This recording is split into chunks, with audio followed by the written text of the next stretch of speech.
Good morning students, કેમ છો? બધા મજામાં ને? અત્યારે કોરોના મહામારીને લીધે ક્લાસરૂમ ટીચિંગ શક્ય નથી, એટલે આપણે ઘરે બેસીને ઓનલાઈન ટીચિંગથી ભણવાનું છે. બીએસસી સેમેસ્ટર 5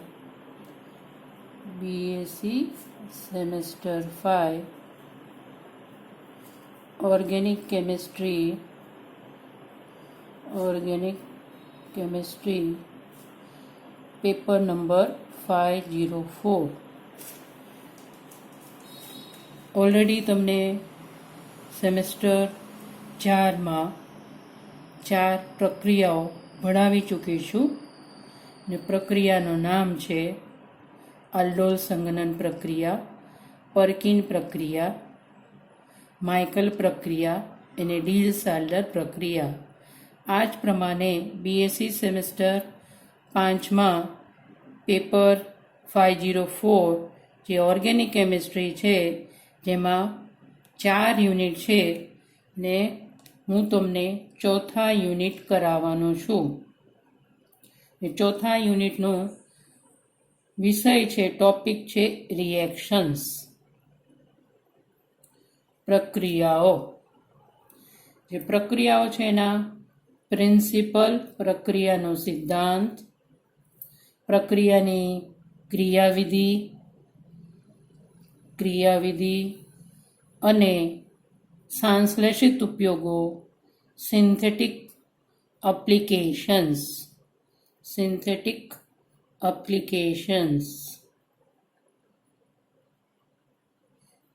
બરાબર?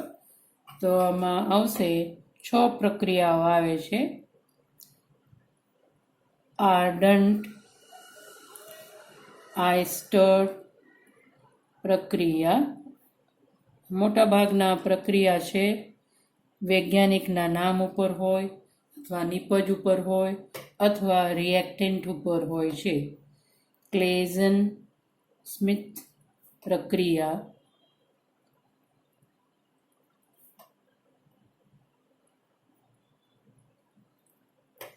બિસ્લર ને પિરાલેસ્કી પ્રક્રિયા,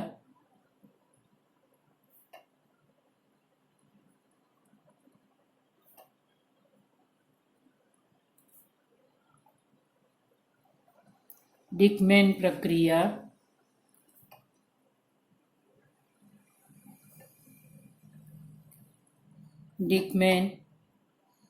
પ્રક્રિયા,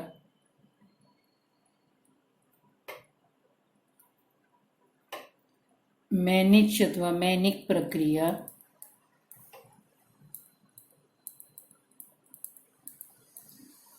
છેલ્લે છે પેકમેન પ્રક્રિયા.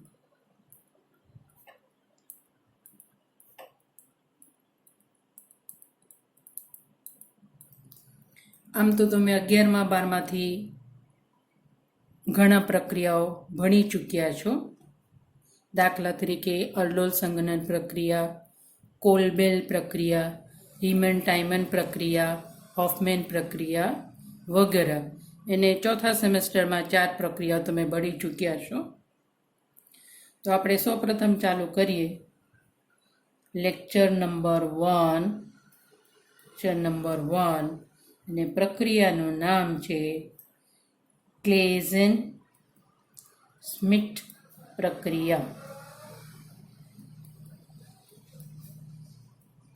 ક્લેઝન સ્મિથ પ્રક્રિયા કહેવાય, ક્લેઝન સ્મિથ કન્ડેન્સેશન પ્રક્રિયા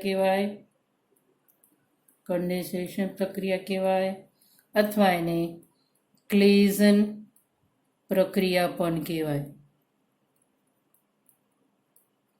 ને આ છે 2 વૈજ્ઞાનિકના નામ ઉપરથી, ક્લેઝન ને સ્મિથ. બરાબર? તો આપણે જોઈએ ક્લેઝન સ્મિથ પ્રક્રિયા. તો પ્રક્રિયાનો સિદ્ધાંત છે, પ્રિન્સિપલ છે, આલ્ફા હાઇડ્રોજન ન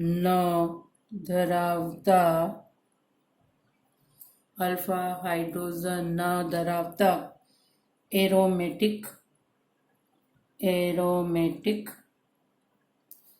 એલ્ડિહાઇડ એલ્ડિહાઇડ સાથે અલ્ફા હાઇડ્રોજન ન ધરાવતા એરોમેટિક એલ્ડિહાઇડ સાથે સક્રિય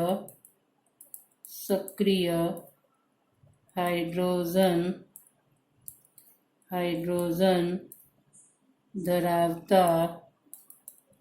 ધરાવતા કીટોન એલ્ડિહાઇડ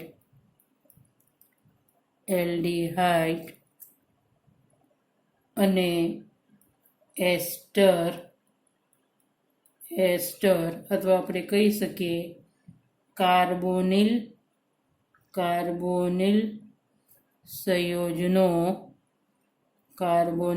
સંયોજનો ની સંઘનન પ્રક્રિયા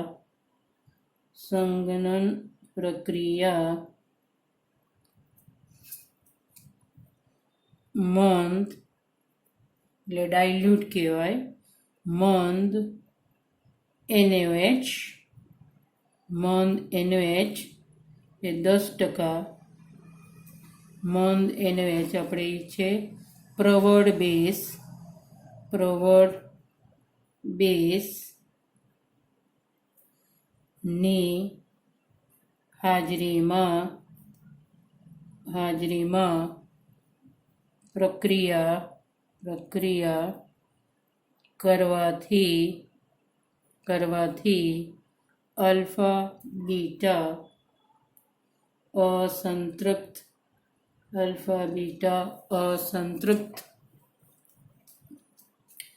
એલ્ડિહાઇડ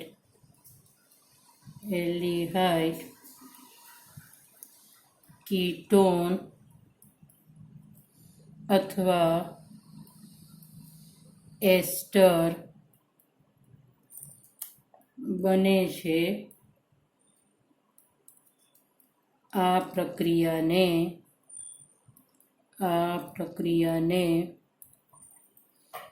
ક્લેઝન-સ્મિટ પ્રક્રિયા અથવા સંઘનન અથવા ક્લેઝન પ્રક્રિયા કહે છે. આ છે પ્રક્રિયાનો સિદ્ધાંત.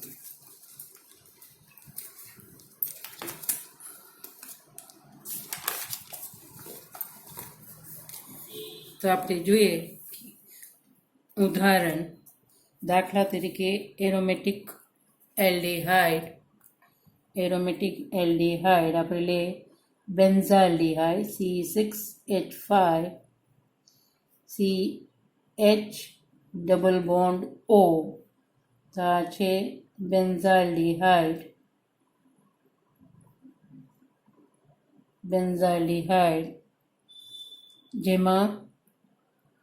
જેમાં અલ્ફા હાઇડ્રોજન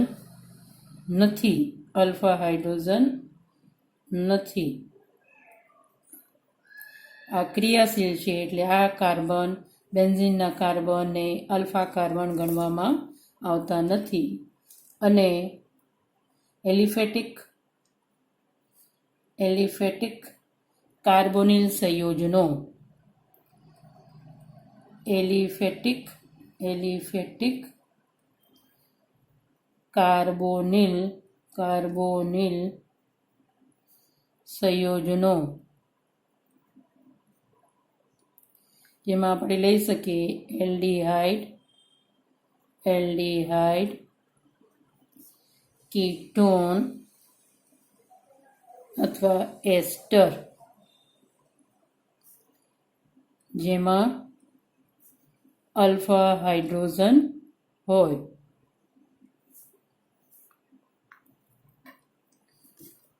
તો આપણે લેવાનું છે CHO. આ છે અલ્ફા કાર્બન, આનું નામ છે નાલ અથવા એસિટાલ્ડીહાઇડ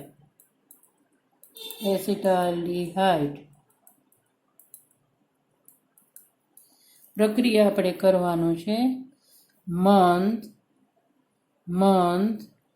NaOH 10% NaOH રૂમ ટેમ્પરેચર ઉપર રૂમ ટેમ્પરેચર અથવા 30 ડિગ્રી સેલ્સિયસ બરાબર મંદ 10% NaOH તો આમાંથી ઓક્સિજન આમાંથી હાઇડ્રોજન એના એક હાઇડ્રોજન -H2O દૂર થાય પાણીનું દૂર થાય એટલે આપણને મળશે C6H5 હવે આપણે ડાયરેક્ટ CH લખી શકીએ CH ત્યાંથી બે હાઇડ્રોજન જાય એટલે આ કાર્બન અને આ કાર્બન વચ્ચે સિગ્મા બંધ બને નવા બંધ બનશે તો દ્વિબંધ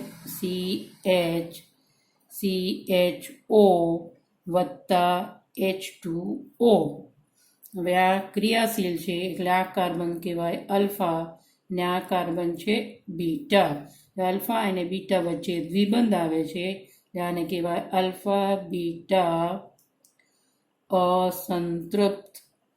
અસંતૃપ્ત એલ્ડિહાઇડ આલ્ફા બીટા અસંતૃપ્ત એલ્ડિહાઇડ જેનું નામ છે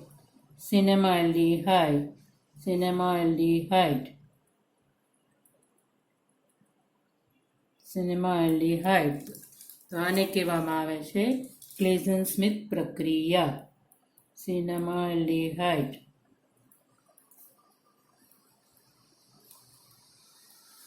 તો આપણે જોઈએ કે આ પ્રક્રિયા કેવી રીતે થાય છે પ્રક્રિયાની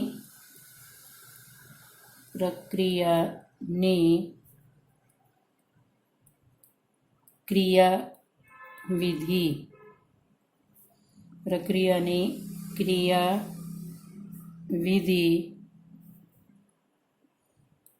અલ્ડોલ સંઘનનની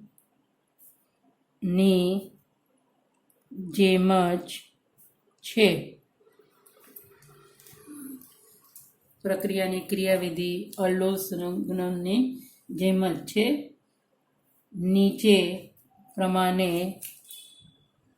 નીચેના તબક્કા પ્રમાણે થાય છે 5 તબક્કામાં થાય છે પ્રક્રિયાની ક્રિયાવિધિ 5 તબક્કામાં થાય છે 5 તબક્કામાં થાય છે જે નીચે પ્રમાણે છે પહેલા તબક્કામાં NaOH સોડિયમ હાઇડ્રોક્સાઇડના વિભાજનથી Na પ્લસ ધન આયન વત્તા હાઇડ્રોક્સાઇડ આયન બને હાઇડ્રોક્સાઇડ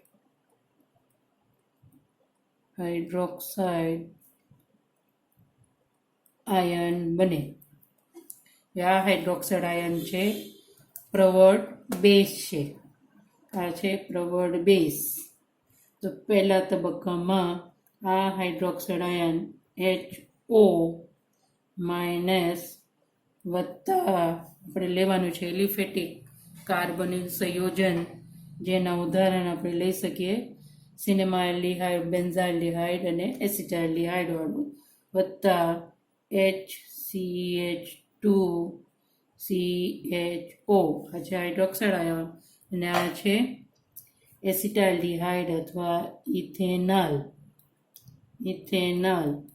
આ કાર્બન છે અલ્ફા તો અલ્ફા કાર્બન ઉપરથી આ હાઇડ્રોક્સાઇડ આયન અલ્ફા કાર્બન ઉપરથી એક પ્રોટોન સ્વીકારશે ને આ બધી પ્રક્રિયા છે પ્રતિવર્તી હોય એટલે બે બાજુ આપણે એરો દર્શાવવાનો છે તો આ હાઇડ્રોક્સાઇડ આયન એક પ્રોટોન મેળવે અને આ ઇલેક્ટ્રોન આ ઇલેક્ટ્રોન છે કાર્બન સાથે જોડાશે. એમાંથી બને H2O પાણી વત્તા શું બનશે વત્તા CH2CHO. આ બે ઇલેક્ટ્રોન કાર્બન મેળવે છે એટલે એનો ઋણ બીજ ભારિત બને. હવે આ જ્યારે કાર્બન અને ઓક્સિજન હાજર હોય અને નેગેટિવ ચાર્જ કાર્બન ઉપર હોય તો એ સ્થાયી હોતા નથી. એટલે સ્થાયિત્વ માટે સ્ટેબિલિટી માટે આ ઇલેક્ટ્રોન અહીંયા સ્થાનાંતર પામે, અહીંયા પાવશે ને આ પાયબંધ ઇલેક્ટ્રોન ઓક્સિજન આકર્ષે એટલે તો આમાંથી આપણને એનું સસ્પંદનીય અથવા રેઝોનેટિંગ સ્ટ્રક્ચર મળશે જે વધારે સ્થાયી હોય. CH2 double bond CO minus ઋણ બીજભાર અને H આને કહેવાય ઇનોલેટ આયન બને. ઇનોલેટ આયન બને. હવે બીજા તબક્કામાં આને કહેવાય કાર્બેનાયન અથવા એનાયન. પહેલા તબક્કામાં શું બનશે? કાર્બેનાયન બને અને આ કાર્બેનાયન છે કેન્દ્રાનુરાગી પ્રક્રિયક તરીકે વર્તે.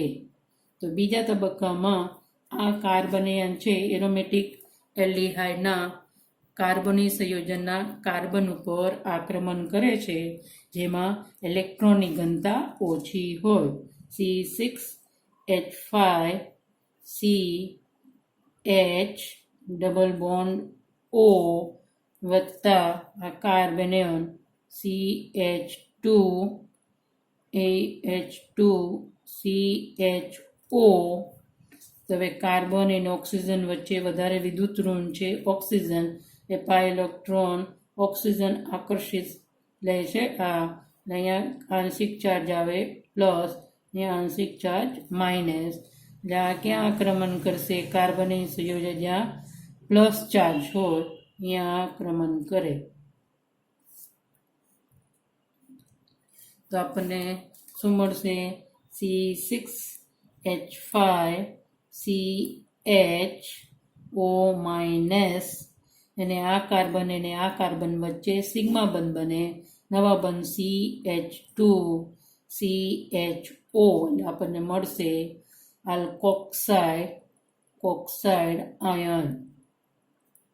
કોક્સાઇડ આયન અથવા ઋણ એનાયન. બરાબર.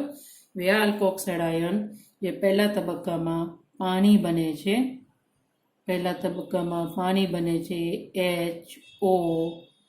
HOH. આમાંથી પ્રોટોન મેળવશે. શું થશે?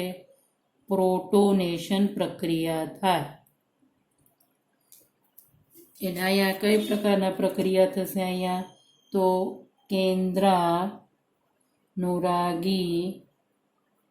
કેન્દ્રાનુરાગી યોગશીલ પ્રક્રિયા.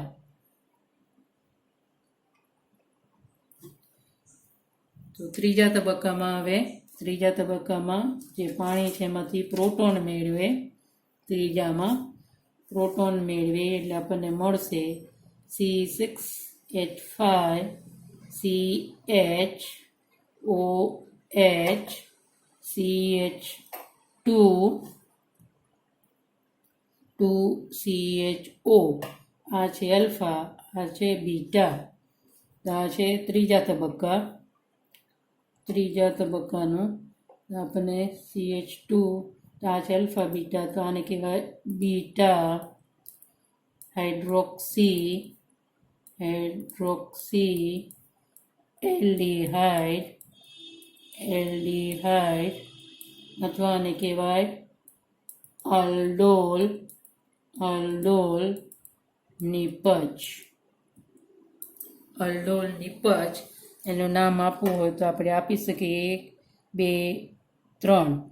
તો નામ થશે, આનું નામ થશે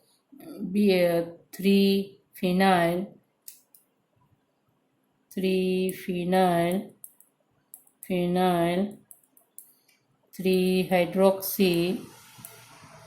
3-hydroxy પછી પ્રોપેનલ, 4 કાર્બન છે, 3 કાર્બન છે એટલે પ્રોપેનલ.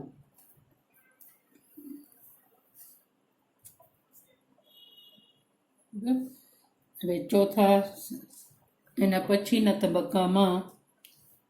તબક્કામાં ચોથા છે આમાં 3 નંબર.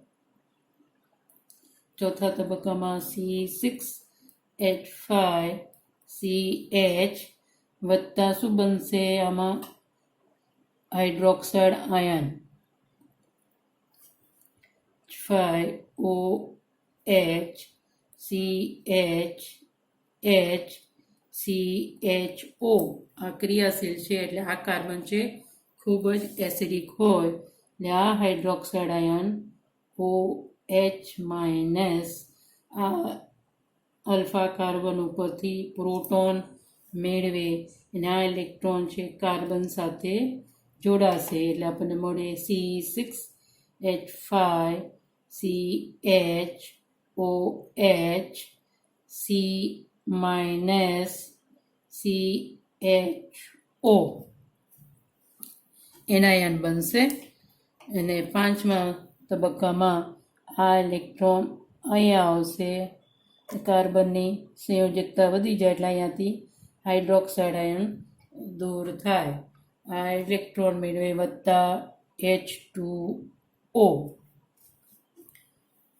છેલ્લા તબક્કામાં 5મા તબક્કામાં આ ઇલેક્ટ્રોન અહીંયા સ્થાનાંતર પામે, હાઇડ્રોક્સાઇડ આયન દૂર થાય, આપણને મળે C6H5CH ડબલ બોન્ડ CH વત્તા O- hydroxide ion. Hydroxide ion તો આ છે આલ્ફા બીટા અસંતૃપ્ત એલ્ડિહાઇડ. તો પ્રક્રિયાની ક્રિયાવિધિ અલ્લોલ સંઘનન પ્રક્રિયાનો જેમ જ છે. હવે આપણે જોઈએ સંશ્લેષિત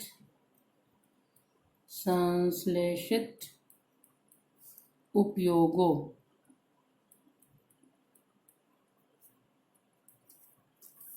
સિન્થેટિક એપ્લિકેશન્સ.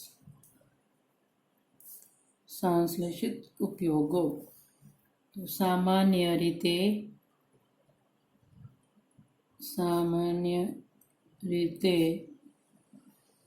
સુગંધ ઉદ્યોગમાં વપરાતા આલ્ફા બીટા અસંતૃપ્ત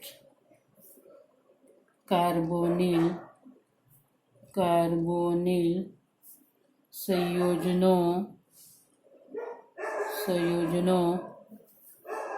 દાખલા તરીકે સિનેમાલ્ડિહાઇડ,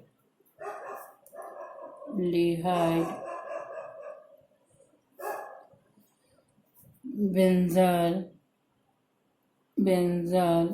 એસીટોન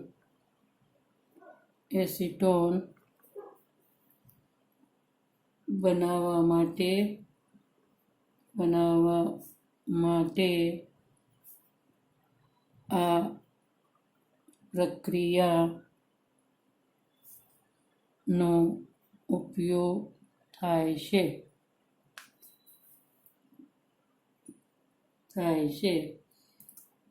ક્યાં થાય? સુગંધી ઉદ્યોગ એટલે પરફ્યુમ ઇન્ડસ્ટ્રીમાં વપરાતા આલ્ફા બીટા અસંતૃપ્ત કાર્બોનિલ સંયોજનો બેન્ઝાલ એસિટોન બનાવવા માટે આ પ્રક્રિયાનો ઉપયોગ થાય છે. Perfume industry. સિનેમાલ્ડિહાઇડનો ઓલરેડી આપણે જોઈ લીધા છે. ફરીથી આપણે CH5CHO વત્તા એસિટાલ્ડિહાઇડ 10% NaOH 10% NaOH. તો આમાંથી ઓક્સિજન અલ્ફા કાર્બન ઉપરથી 2 hydrogen C6H5CH double bond CHCHO. આ સિનેમાલ્ડિહાઇડ છે, સુગંધ ઇન્ડસ્ટ્રીમાં વપરાય છે.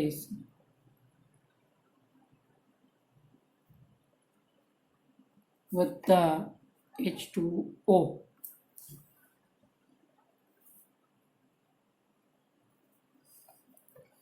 પછી C6H5CHO બેન્ઝાલ્ડિહાઇડ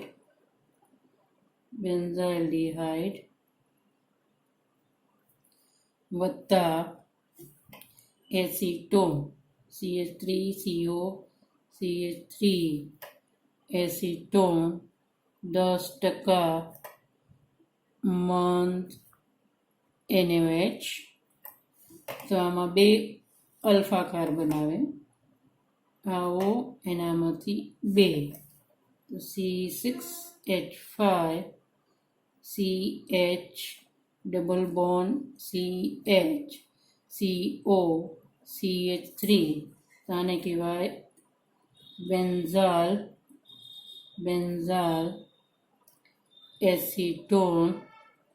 એસિટોન અથવા બેન્ઝિલિડીન એસિટોન.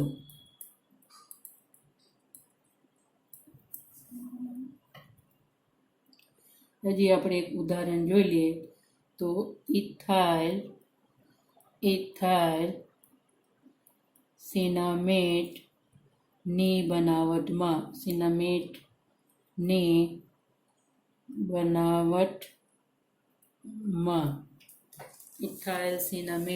બનાવટમાં તો એ આપણે લેવાનું છે 2 પ્રક્રિયાકારક રિએક્ટન્ટ બેન્ઝાલ્ડિહાઇડ વત્તા ઇથાઇલ ઇથોનેટ અથવા ઇથાઇલ એસિટેટ C2H5. આ છે ઇથાઇલ એસિટેટ